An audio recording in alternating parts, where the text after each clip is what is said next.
What's going on, A-plusers, nerd mixers? I hope you guys had a very, very Merry Christmas. Man, as you guys know, no A-plus hero report today, but I couldn't leave you without something live, right? As our good friend Adam Perez and Stewart, as they enjoy their Christmases with their families. Adam's first Christmas with the beautiful, handsome young baby Noah. We wish you guys the best and the most. But as you saw from the thumbnail, we got something we need to talk about because Hawkeye episode 6 aired last week. We got lost in the shuffle with everything else happening because we had, the Spider-Man reactions, you had Matrix, you got The Witcher, that there's a lot of things going on, but I wanted to, especially with the with Spider-Man, let it sit for a minute. Let everybody see what's going on, before we got into the Hawkeye talk, guys. Before we got into Hawkeye. I really, really enjoyed this episode. I want to say that it was one of the best finales that we had from these series. The only two, Loki might have had a better finale as far as like expectations and things had, but this was really good. This whole story in all, you know what I'm saying, encompasses everything as far as this episode, and I really feel like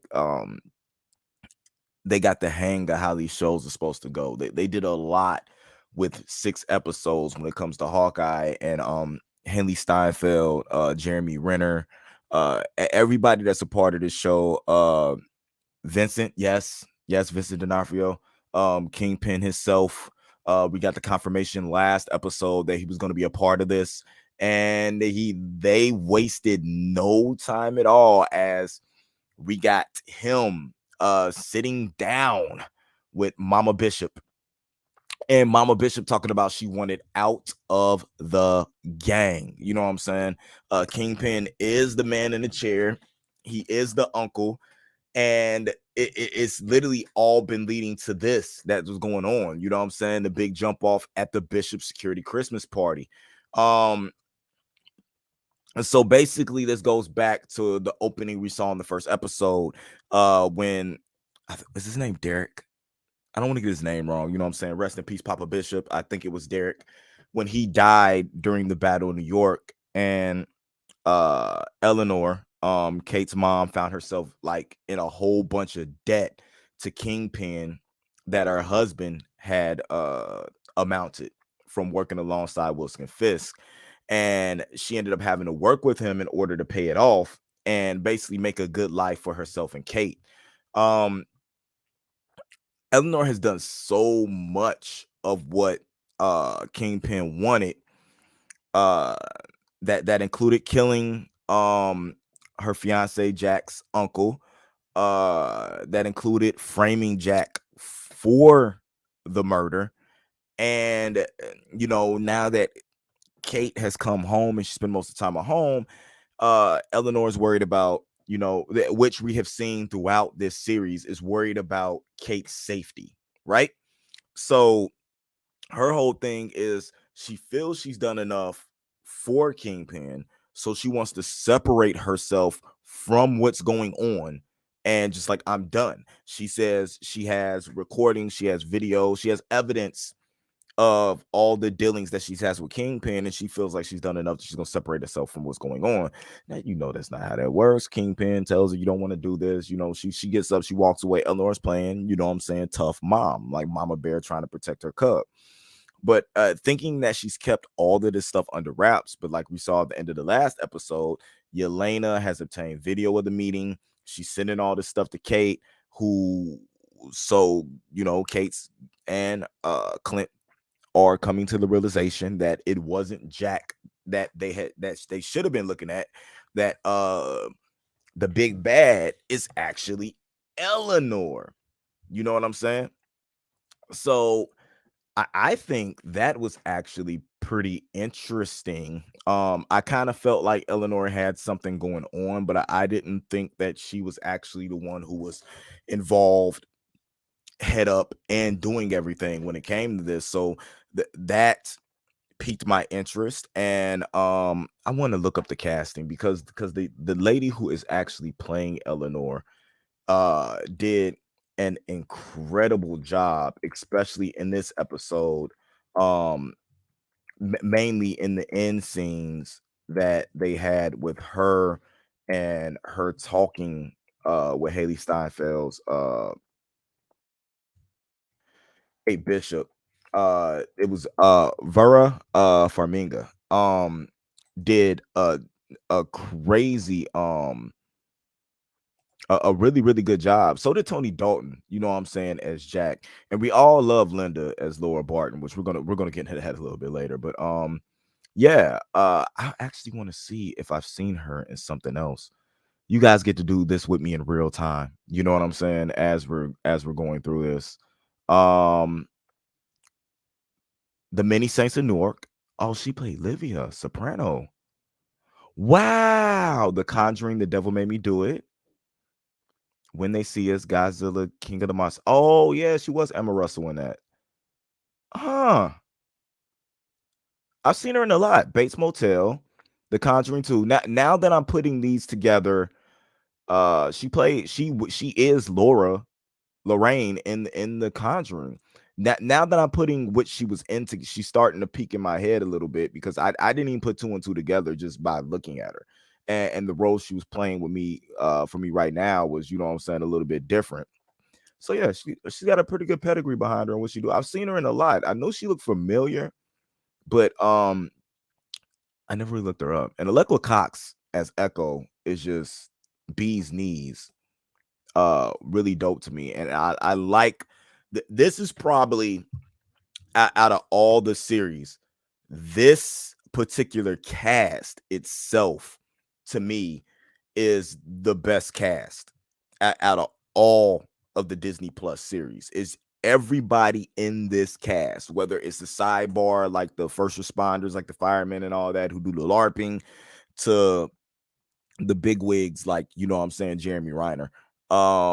They did excellent when it came from top to bottom in the cast of this show compared to the other ones, because there are some other people in some other casts that are just like, you know what I'm saying, they're forgettable, you know, when it comes to it. Even you remember the extras, you know what I'm saying, in this cast. Frafi, who played Kazi, um everybody, you know what I'm saying, did really really well. You know, even when you get Alex playing Ivan, you know what I'm saying, and the little time you get to spend with William Lopez, uh Echoes, you know what I'm saying, dad. Florence Pugh coming in here and just dominating again as Yelena. I loved everybody that everything that went on with this movie, but this series. What when the thing I liked is when Kate got all that information and she's holding the phone to Clint and goes, "Who is this guy my mom's with?" And he's like, "That's the guy I've been trying to avoid." Knowing it's Kingpin, like Clint knows Kingpin is going to react to everything that goes on that they're going to do, and that Eleanor ending their business is going to cause problems for Kate and her mom. So Kate insists that he should go home for like Christmas, like go home, be with your family. I'm going to solve this problem. This is my mess. You have nothing to do with this, you know? But Clint's like, your mess is my mess. You know what I'm saying? We're partners, right? Let's get to work. The way he delivered that line, you know what I'm saying? Like Kate's Bishop character has been waiting on that for the entire series, right? You as a viewer watching this, and if you got any type of attachment to, you know what I'm saying, Kate herself, it's the same thing with you. You ended up feeling how she felt by the way they delivered that line, and the chemistry, you know what I'm saying, between the two and how they drew you in. You ended up feeling that when that said, you got excited and happy for her, you know what I'm saying, because it was just good, man. And then like after all the begging Kate did about wanting to be down. I want to be down. Not in that way though. That I don't know why that song popped in my head, but every time I say I want to be down, I want to be down, it just pops in my head, right? She's going to get to use the way too dangerous trick arrows. You know what I'm saying? Because they know they're finna go to war. They know Kingpin's involved. They know they have to end this, stop this now. They have to get everything done. So you get a whole like thing of them building trick arrows, which is actually really dope. Watching, because the you think that being connected to Stark, or you know what I'm saying, knowing Hank Pym, or all these different connections and stuff he got, that this is something that he gets made for him. You know what I'm saying? Like somebody just ships him arrows, all different types of arrows, and comes up with something. But watching Clint, that he actually breaks down and makes all of these arrows, is just nuts to me. It makes me appreciate the character of Hawkeye that much more. So like the two of them get to working on making arrows. As they work, you know what I'm saying, it comes out that Kate actually saw Clint fight in the Battle of New York. And she saw him fighting aliens with a stick and a string, and actually has that conversation with him, the same conversation that she's had with other people like Yelena and her mom, that this is what inspired Kate to be a better her. You know what I'm saying? And that she didn't have to be scared of things that was going on because her dad died in that. She didn't have to be scared of her dad dying. She could stand up and be what Clint was to her, to other people, right? So they get to the security, they get to this like holiday party after they set up, and they get like they end up getting like their help and stuff, because they got all the first responders around there and stuff like that. They like strategically placed all the LARPers. I'm just gonna start calling them LARPers, because we know all the different first responders, whether it's nurses, cops, firefighters, different stuff like that. We know they all LARP. So they like got all the LARPers like strategically placed around, you know what I'm saying, the place they're at, the venue. Um, it's Grills, Missy, Wendy, Orville. They all step in. Um, and you were wondering how they were going to be able to canvas the entire place, you know. So it's interesting to me that that's where they, well, you kind of trust, because they're supposed to be trained, they're supposed to be trained public servants and what goes on, but these are the most incapable people. These have to be like the ones that barely pass the test when it comes to be a firefighter, a dude who's just a volunteer fireman, that, you know what I'm saying, rather than doing it full time, because they had no control over what was going on when they first started. It was just crazy. But before we get to the holiday party, you have an encounter between you know what I'm saying, like Echo, Kazi, and Kingpin, where Echo comes in and she acts like everything is cool, and that, you know what I'm saying, she just lost it. And she regurgitates everything that Kazi, you know what I'm saying, told her about her not chasing ghosts and everything like that, to make it seem like everything's okay, and that she just needs a little bit of time off before she gets back to work. Now Kingpin utters, you know what I'm saying, you know, I love you.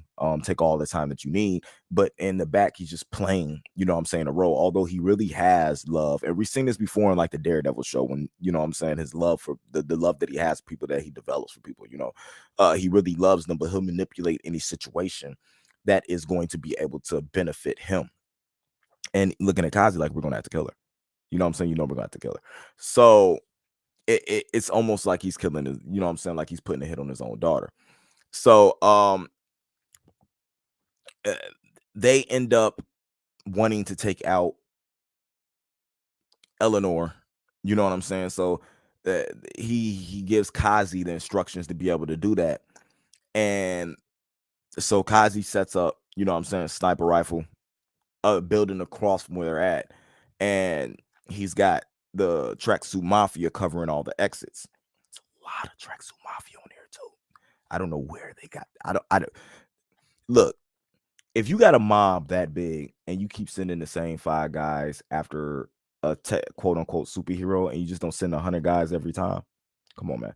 This dude was fighting aliens in the Battle of New York, right? If Asgardian gods with Loki and stuff like that, and you keep sending sea level mafia also people after him, like, just send them all. Clint Barton, as dope as he is, can't take on 200 people by himself. Just send them all if you want the job done. Come on, man. Um, when they get there, they're looking for Eleanor, right? This is Kate and Clint and all them. They're moving around the party looking for Eleanor. Um, Kate ends up taking her mom away from the party to confront her about everything that's going on. But Eleanor just starts to talk, normal mom stuff. I got everything under control. Jack pops up, who just got released from jail. He comes over and starts to talk to the two. He does has no idea what's going on. He's sitting there like and then drops that line. I feel like I'm missing something. You know what I'm saying? As both of them like just walk off. He has no idea what's going on. He's just totally oblivious to what's happening. So, regardless what some people say, I still believe that is swordsman. No matter what. Um, when Kazi posts up, you know what I'm saying, outside the window, he spots Clint. He aims and fires, you know what I'm saying, tries to take Clint out. But Clint just, I don't know, reacts, whatever. He dodges the bullet. Um, the party just starts to go into disarray. Everybody's running around and stuff like that. And that's when you see the LARPers start to mount up to get everybody out of there. Kate ends up spotting Yelena after Yelena shows up, looking amazing with that braid. Cammy-esque to me. Y'all know Cammy, right? Street Fighter. First appearance, I think, was Super Street Fighter. Cammy, long. Never mind. I can get on a tangent when I'm going through this stuff, right? Yeah. The Yelena and Kate Bishop interaction is just crazy. Yelena saying she's not there to mess up the party. She's just there to kill Clint. She was like, have some. She's like, kill Clint, have some appetizers, then leave.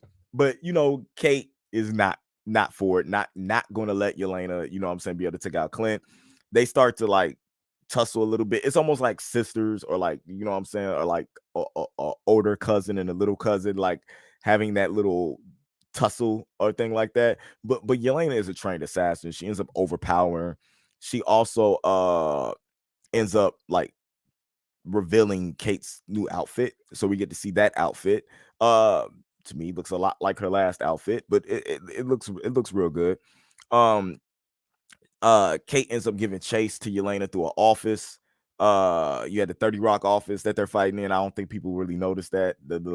I would have liked to have some of them characters there, and that would have been dope. But the fighting through the 30 Rock office as they navigate through there, Kate ends up pleading, like she's begging Yelena to stop, and that the two can go out and grab a drink.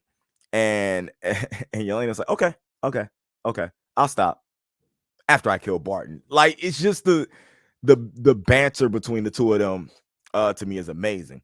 And then even as they continue, like it just seems so, it's just, I want to see these two in their own show. I want to see them interact more, because the interaction between these two are amazing. Because like the whole time they end up fighting, Yelena's like complimenting Kate on the way she's fighting, on like her form and the fact that she did like a cool body throw at one point. And then, you know what I'm saying, stop making me like you, Kate cries before Yelena says goodbye, like jumps out a window, sliding down the building to try to shoot Clint, but misses, right? And the whole time you hear Kate like, how hard can we jump out the window? She ends up jumping out the window, and it's just trying to follow Yelena all the way to the ground to try to keep her from killing Clint. And then that's when all these tracksuits start to show up. And this time is Jack who comes to rescue her, takes out that sword that he's got with him, and it starts to fight all the tracksuit mafia off. So I don't know if that's something where he's covering his own self, like he could still later in the future turn out to be a bad guy that's actually working with somebody else, or he's just trying. I mean, because if everything goes down like it's going to go down, does Kate get to hold on to that wealth that her mother, you know what I'm saying, amassed? That she has some type of like nest egg or something that her mom put away for, because like she's in for a rude awakening, a rude change as far as lifestyle is going to go when everything goes. So I'm wondering what's going on with that. Clint's still inside the building. Tracksuits start to run up on him. But Clint's the same way he did in Endgame when he rigged the explosives. He's got them rigged around the room, but then here comes Kazi. Uh Kazi's like, this is gonna be fun because he finally gets to sit up and just straight up fight, you know what I'm saying, Hawkeye, instead of all the you popping up behind me and stuff like that.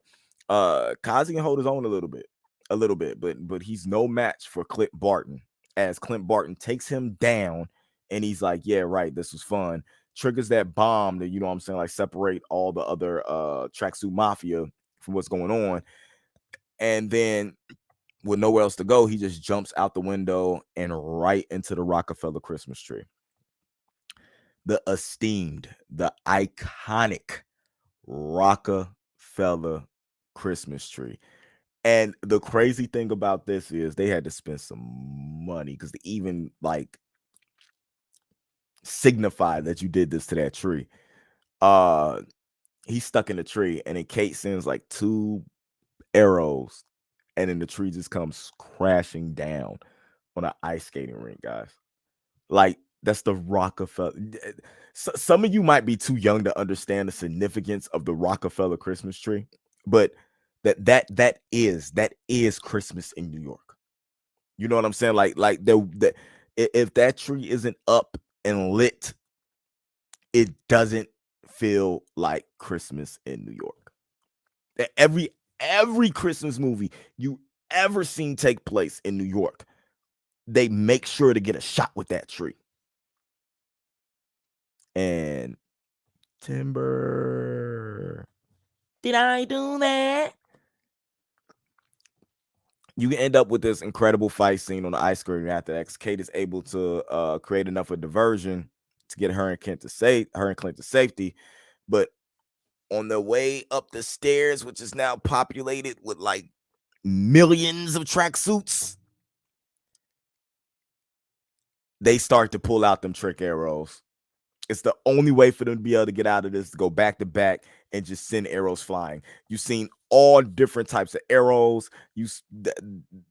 Web arrows, lightning arrows, fire arrows, bomb arrows, just arrows that look, it was so many different type of arrows until Kate grabs the pin arrow as some of the tracksuits finna drive a truck onto the ice. She launches that back, she lets that mug go, and it shrinks the truck down. And then Kate looks at the truck and like, what's happening now? What happens now? And this was crazy to me. Clint said I had to ask Scott about that. So we got an Ant-Man, you know what I'm saying, name drop, you know what I'm saying, in that. But then the owl that was in the tree with Clint that he was staring at comes out and takes that vehicle. To me, that's a little bit dark because we know what the owl is going to do to them people that's inside that truck unless they get out and run. You know what I'm saying? It's going to eat them. It's kind of a little dark, Disney.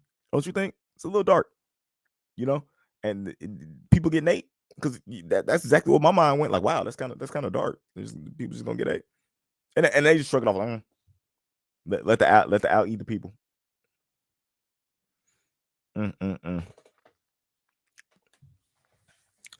But you go, they do a shot where they go back to like Maya's apartment and she's looking at different pictures and stuff like that, and you think she's like gonna run away, right? She starts packing a bag to leave New York City. She's a picture of her father and Kazi together. Changes her mind. She's gonna go find Kazi, right? She found him outside the plaza. She begs him to leave and go with her, so like the two can get away from like this mafia life and just live a life together. But Kazi doesn't want to leave. You know what I'm saying? Kazi's like, don't you understand? Like, this is my life. It was never supposed to be yours. This is supposed to be my life. So you start to see that tinge of jealousy that Kazi has to Echo because she was the one placed in the position that he wanted to be in, right? The two fight it out. Kazi was like going to stab Maya with like one of the nearby arrows, but she's faster than him. She plunges it into his stomach as he collapses to the ground. So that's part of her revenge that she's got. She offered him forgiveness. Just come with me. You know what I'm saying? And he could have got out of the life. They could have been on the run together. That probably wouldn't have been as good as a series. You know what I'm saying? But she ends up taking him out. Part one of revenge happens, right? Here comes Kingpin, right? Because Kazi says right before he dies, leave Maya. He's coming for you. So he does care about her, but kind of jealous of her at the same time. And you know what I'm saying, in my opinion, what's going on with that, right? Kingpin sees the Bishop women, right? Eleanor is trying to flee the scene and finds Kate along the way, but they're stopped by Fisk. Kingpin rips the damn door off the car and is trying to pull Eleanor out, right? Kate shoots him point blank, like point blank in the chest with an arrow, and he doesn't even flinch. He just pulls it out. Kingpin's a beast. They take the time to show you just how much a beast this man is before the last scene you see with him. You know what I'm saying? Eleanor, Mama Bishop ends up like getting in the driver's seat, rams a car into Fisk, sending like into the toy store. So he's taking an arrow. He's taking a car through a brick wall. Kate runs inside. Like, I'm gonna stop you, guy. Kate Bishop, Little Miss Hawkeye runs in like she's gonna the dude that Clint is trying to avoid. She follows him into the toy store. She is clearly in too deep, right? Kate goes in there, starts fighting Kingpin. Kingpin is just deflecting every punch, every blow, throwing her into walls. Kate is trying to use her speed and a couple of tricks that she's learned. You know what I'm saying? Fisk just seems like he's annoyed by a gnat. He grabs her arrows, breaks them in half, and throws them on. I'm not talking about like one arrow, like he grabs all the arrows, hands like this, snaps them in half, throws them on the ground, right? But y'all remember that trick with the quarter, with the coin, right? She's got one of his cufflinks. She managed to flick one of his cufflinks into a pile of arrows that sends like a charge through the rest of the arrows, blows up, and that puts Kingpin down for now.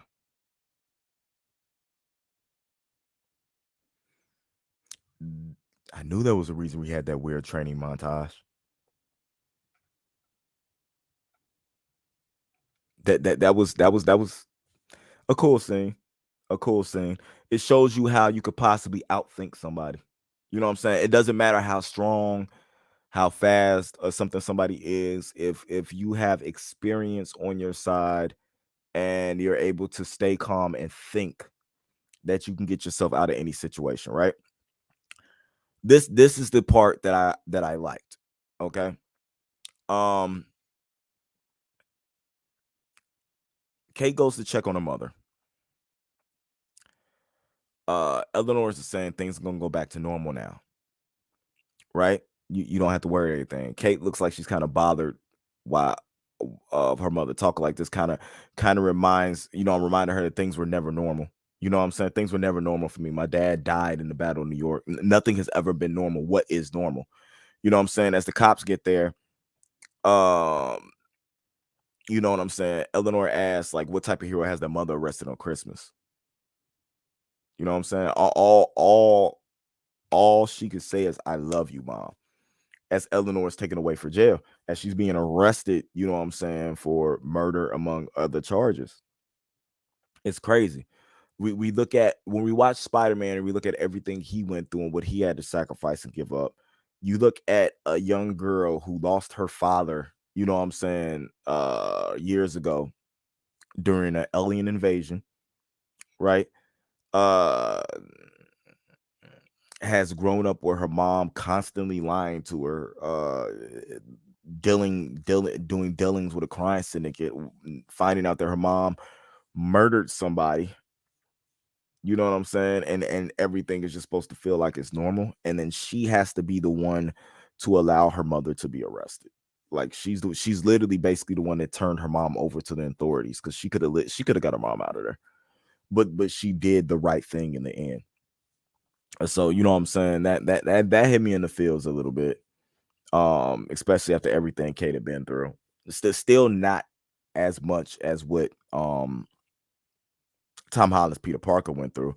But it goes to show you that some of these ground level characters, the ones without all the powers, are the ones who I feel like get hit harder with the responsibility. You know, when they say great power, with great power comes great responsibility. I think the ground level heroes get hit with that a lot harder than with the heroes with all the superpowers and stuff get hit. You know, because a lot of them are just normal. They don't have powers where they could just fly to another planet, or you know what I'm saying, things like that, where they don't have to worry about death. Like they're going up in the face of death every time. These are just Kate Bishop is just a normal human being with training, a bow and an arrow. Same thing with Clint Barton. When you watch everything he had to sacrifice with trying to keep his family safe, uh the people he's lost. You know, it's interesting to me, the dynamic that they have to go through when they don't have the powers of Captain America, Thor, and everything like that. So I think that's one of the points they were actually trying to get away with in like this particular series, or even Falcon and the Winter Soldier. When you look at Falcons, you know what I'm saying, stance, he's just a regular dude with a flying suit. You know what I'm saying? He can't punch through walls and stuff like that, like when a soldier has. So you get to see a lot of direct comparison with, you know what I'm saying, in that series. And this series is just, you're watching everything that Clint went through. And I think what he went through is similar to what, you know what I'm saying, Kate's going through now. Right. But the best, I don't want to say the best, because I really don't understand this scenario, because I feel like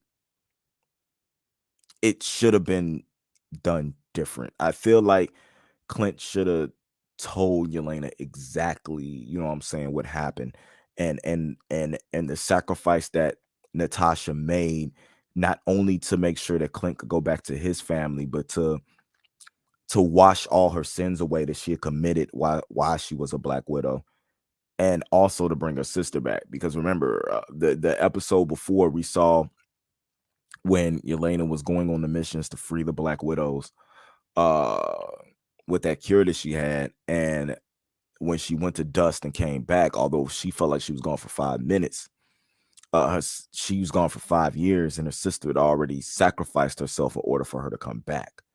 So the whole time you got the Kingpin thing going on, Clint is fighting Yelena, and they're on the ice rink. Yelena is there to kill Barton, and it's not to the point now where I want to see where Val comes in on this, and because if that's the case, Eleanor hired, uh or did that happen close together? So like that end credit scene we saw in Black Widow was happening at the same time that Clint was starting to help Kate Bishop, and then Yelena flew in. That would be kind of crazy, right? Um Yelena's there to kill Barton. She came very close to doing it. Like I don't think that Clint Barton could beat Yelena. You know what I'm saying? And they're fighting back and forth on this ice rink. There's a couple of times Clint got the upper hand, but most of the time Yelena has it. And the whole time, well, Clint's not going all out, to be totally honest with you, because he's trying to reason with her and explain that he didn't kill Natasha, right? And that he feels the same way she does about Natasha. It's only like when Yelena takes the gun out and she's getting ready to kill Clint, who was utterly defeated, that Clint whistles. The same whistle you hear Yelena and Natasha do in Black Widow, and Yelena like not memorize, but recognizes it and asks, how does he know that? It was a Martha moment. It was literally the Batman versus Superman. why did you say that name? Like it was that Martha moment, right? So she asked her, how does Clint know that? And Clint's like, she talked about you all the time. That never changed. She loved you and always wanted you to be safe. Now, I don't know if she got that through that, like through her head, that him saying that meant that the reason why Natasha's gone is why you're here. I just wanted to let her know what happened on Vormir. You know what I'm saying? Like through the years, Yelena tries to reason that uh it was like she Clint's like, you wouldn't have been able to stop her. Like how many times, you couldn't have stopped Natasha from doing what she did. You know what I'm saying? That was Natasha's choice she made on Vermeer. But Clint reminds her that it would have been no use even if he tried to stop her. Uh and Natasha was the best in him. And she made a choice. I loved her so much. You know what I'm saying? Like when Yelena said that, I loved her so much. And then Clint responds, me too. And she puts her hand out, helps him up, and then just disappears. That's the last you see Yelena. Now, what's up, NJ? How you doing, man? Thanks for tuning in. I'm just going over this Hawkeye episode 6, man. But breaking this stuff down, you know what I'm saying? Uh it I don't know if I like that total exchange. I would have liked him more of explaining to her what happened on Volmir, because because she has no idea probably what the stones are, different things like that. Um her going back to working, just giving her information, and her going back to working with Val with that information, and being able to maybe look at Val a certain way, and maybe play a double agent over there, and what's going on over there would have been kind of cool. You know what I'm saying? If you can get Yelena as a double agent, working both sides as part of Shield and part of whatever Val's trying to put together, I think that'd have been pretty cool. I think that's the route they're going to, but I'm curious to see what happens from here, right? Uh Kingpin survives, of course, the arrow incident. He's walking away. He's moving away from the plaza, and then he sees a truck. He sees one of the tracksuit mafia trucks moving up to him, and Maya pops out, and he tries to play it off like he's happy to see her. You know what I'm saying? Fan. He knows what's up, and he's like, Maya's not buying it. Maya's not buying it at all. And all you see is her slowly lift the gun, and then they pan away, and then you hear a gunshot. So it's crazy to me that's a piece, you know what I'm saying? That's like right out the comments. Everybody's like, why do you bring Vincent back to play Kingpin if you're gonna kill him off? That man is not dead. That did not happen on screen. You didn't see nobody, no Kingpin death here. You're gonna and then if you see a Kingpin death here, what's the point of the Echo series? What's the point of her coming out to get a revenge? Of course, she's gonna find out Kingpin is alive. Now, in the comics, when he shot her in it, when he shot him in it, when she shot him in the head, point blank range, he ended up going blind for a little bit until he had surgery to get his eyesight back.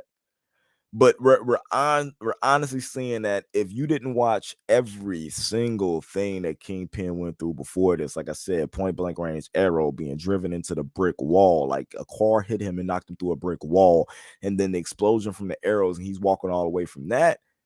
Ain't nothing that little itty bitty gun finna do. You know what I'm saying? Ain't nothing that little itty bitty gun finna do. Kingpin's still alive. Y'all stop tripping. You get Clint driving home, driving to his little farm, right?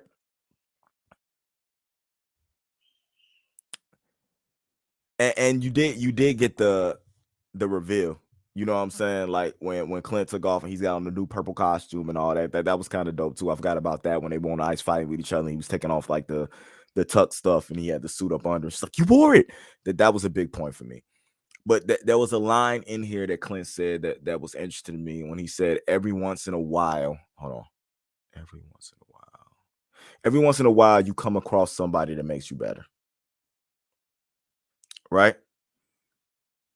Now, maybe Clint's talking about the way that Missy put his costume together, but you know what I'm saying? Kate knew that she was talking about him and said thank you. Um, he's driving home. He's made it home for Christmas.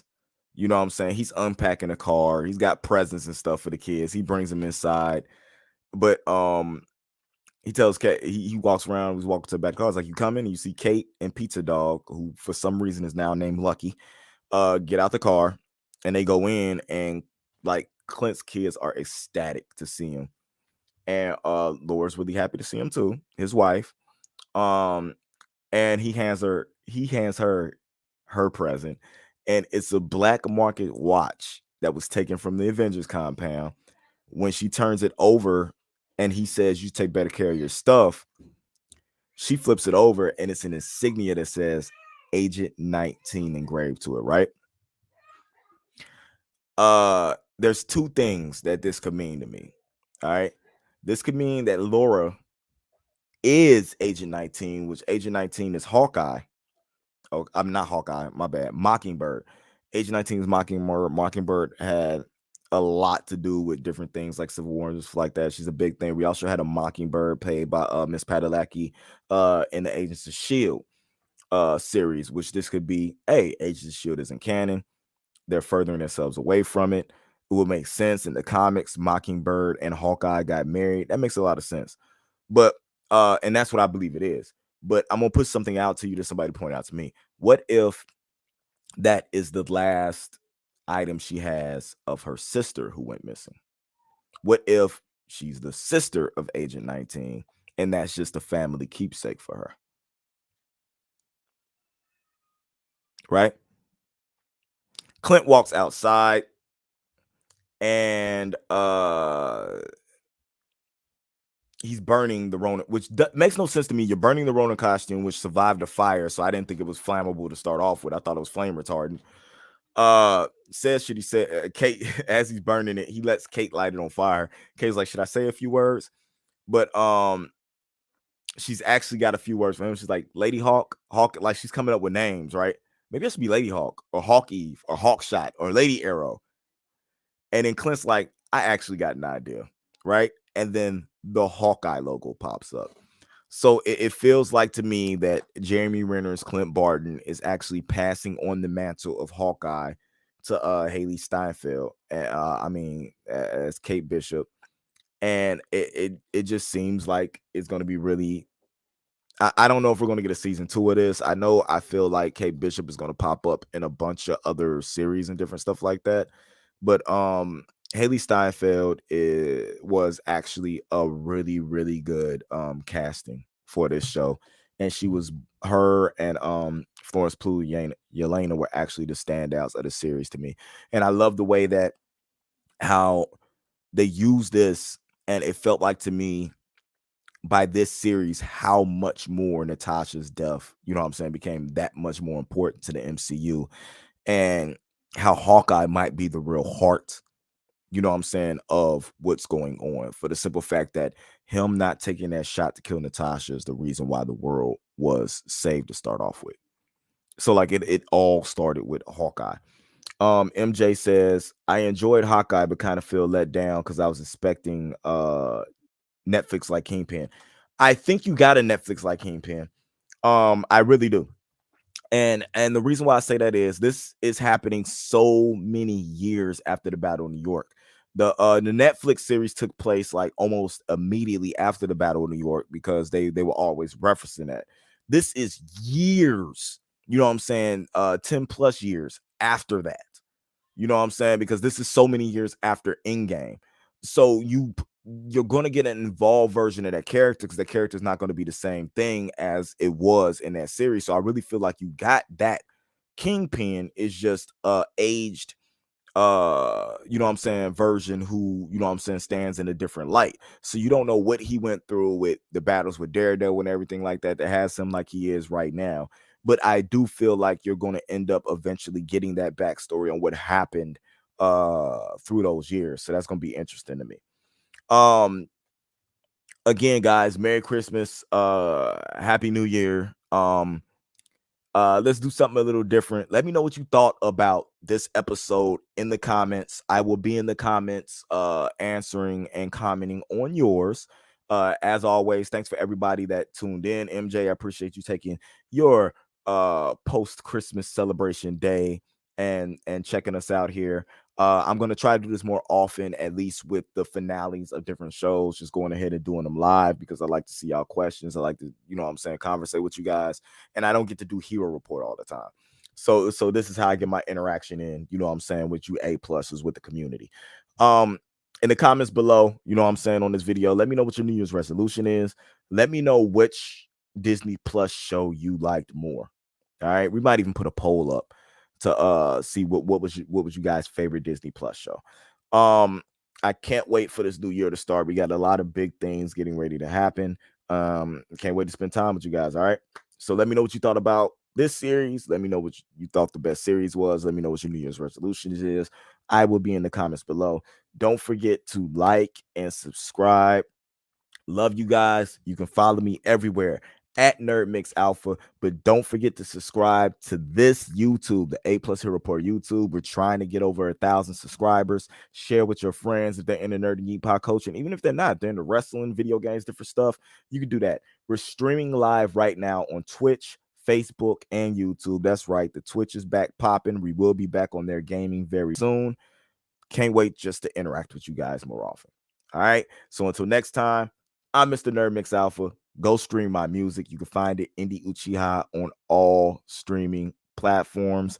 Love you guys. And as always, keep it A+. This has been a Nerd Mix. Your boy Indy is out of here. What? Wait. What did you say? I hope we do get more info on Kingpin. Anyway, what's your top 3 superhero series or movies? 2021. I'm gonna go ahead and answer this live. If I have to include movies, right? I'm gonna include movies and series. For me personally, Loki's number 1.